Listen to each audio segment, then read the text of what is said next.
Megastar చిరంజీవిని అభిమానించని వాళ్ళుండరు. ఆయన యాక్టింగ్‌లో నంబర్ 1. ఒకప్పుడు తెలుగు హీరోల్లోనూ నంబర్ 1. తర్వాత రాజకీయాల్లోకి వచ్చి పార్టీ పెట్టి ముఖ్యమంత్రి కాలేకపోయినా కేంద్ర మంత్రి అయ్యారు. ఇప్పుడు రాజకీయాలకు దూరంగా ఉన్నప్పటికీ ఒక పార్టీ మాత్రం ఆయనపై చాలా ఆశలు పెట్టుకుంది. ప్లీజ్ కమ్ అంటూ బతిమలాడుతుంది. చిరంజీవి సినిమాలో తిరుగులేని నాయకుడు. అత్యంత పారితోషికం తీసుకున్న హీరో కూడా ఆయనే. సినిమా ఒప్పుకున్నారంటే నిర్మాతకు ఖచ్చితంగా లాభాలు ఖాయం. ఎలాంటి పాత్రలోనైనా అలవోకగా ఇమిడిపోయే నటుడు ఆయన. రాజకీయాల్లో మాత్రం ఇమడలేకపోయారనుకున్నారో ఏమో కాస్త దూరం జరిగారు. మృదువుగా వ్యవహరించే నేచర్ వల్ల కొనసాగలేకపోయారు. పైగా ఆయన రాజకీయ అరంగేటం సమయం కూడా రాంగ్గా ఉంది. ఒకవైపు వైఎస్ఆర్ మరణం చెందడం, మరోవైపు ఉమ్మడి ఏపీ రెండుగా చీలడంతో ఆయన ఏ వైపు ఉండాలో ఏం చేయాలో కూడా అర్థం కాని పరిస్థితి ఏర్పడింది. చివరకు తన పార్టీని కాంగ్రెస్లో విలీనం చేశారు. విభజనకు ముందు కిరణ్ కుమార్ రెడ్డిని దించేసి చిరంజీవిని సీఎం చేస్తారనుకున్నారు. కానీ రాజీనామాకు కిరణ్ కుమార్ ససేమిరా అనడంతో ఆ పని కుదరలేదు.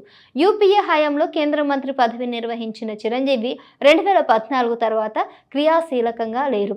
2018లో రాజ్యసభ సభ్యత్వం ముగిసిన తర్వాత ఆయన కాంగ్రెస్ పార్టీ వైపు చూడలేదు. తమ్ముడు పవన్ కళ్యాణ్ పార్టీ పెట్టినప్పటి నుంచి చిరంజీవి అందులో చేరలేదు.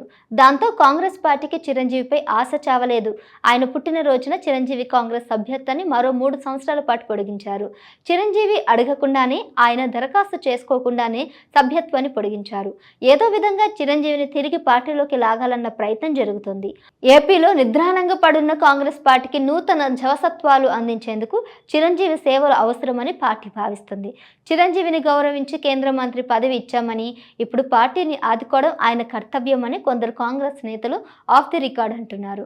చిరంజీవికి రాజకీయాలపై ఆసక్తిగా ఉన్నట్టుగా ఎక్కడా కనిపించడం లేదు. కాకపోతే పదవులు ఇస్తే ఎవరు వద్దనుకోరు. ఇక్కడ సమస్య మాత్రం ఒకటే, కాంగ్రెస్ పార్టీ కేంద్రంలోనూ రాష్ట్రంలోనూ అధికారంలో లేదు. దానివల్ల తిరిగి ఆ పార్టీలోకి వెళ్ళడం వల్ల చిరంజీవికి ఎలాంటి ప్రయోజనం లేదు. హాయిగా ఉన్న ప్రాణాన్ని టెన్షన్ పెట్టుకోవడం తప్ప ఎందుకని చిరంజీవి ఆలోచిస్తున్నారనేది ఒక టాక్. రేపు ఏం జరుగుతుందో మాత్రం చెప్పలేం.